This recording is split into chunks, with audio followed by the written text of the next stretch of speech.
তোমরা ভাবছো না আমরা কোথায় যাচ্ছি? আমরা যাচ্ছি আজকে আমার মাম্মামের শরীরটা খারাপ, ভীষণ ঠান্ডা লেগেছে ওয়েদার চেঞ্জ হওয়ার জন্য।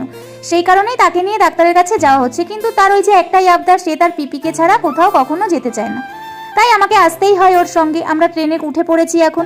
মাম্মামের ভীষণ গরম লাগছিল, তাই তাকে ড্রেসটা চেঞ্জ করে দিচ্ছিলাম ট্রেনের মধ্যে। আর সে তো সবে অল্প অল্প বুঝতে শিখেছে, গাড়িতে উঠে ভীষণ খুশি, ভীষণ মজা পাচ্ছে আমাদের সঙ্গে। এরপর আমরা স্টেশনে নেমে গেলাম। মাম্মামের ভীষণ খিদে পেয়েছিল, খুব কাজ ছিল, সেই কারণে আমরা স্টেশনে বসেই ওকে খাইয়ে নিলাম। সত্যি কথা বলতে আমার মাম্মাম কিন্তু খুব একটা জ্বালাতন করে সেটা কিন্তু নয়, খুবই ঠান্ডা, সবসময় চুপচাপই থাকে, শুধুমাত্র খিদে পেলে একটু কান্নাকাটি করে। ওকে ঠিকঠাক টাইমে খেতে দিলে ও আর একটুও কাঁদে না। দেখো চুপচাপ কিভাবে বসে আছে, কত সুন্দর। এবার আমরা ডাক্তারের চেম্বারে পৌঁছে গেলাম। এখানে এসে দেখি ডাক্তারবাবু এখনো আসেনি, তাই আমরা নামটা আগে থেকে লিখিয়ে নিয়েছি। তারপর সে আমাকে আবদার করছে, পিপি আমাকে নিয়ে একটু ঘুরু ঘুরু করো না, তাই আবার তাকে নিয়ে একটু ঘুরু ঘুরু করছিলাম। এরপর দেখতে দেখতে ডাক্তারবাবু চলে এলো, আমাদের ভেতরে যেতে বললো ডাক্তার দেখানোর জন্য। আমরা ভেতরে চলে গেলাম। এরপর আমাদের ডাক্তার দেখানো হয়ে গেছে, এবার রওনা হতে হবে বাড়ির দিকে।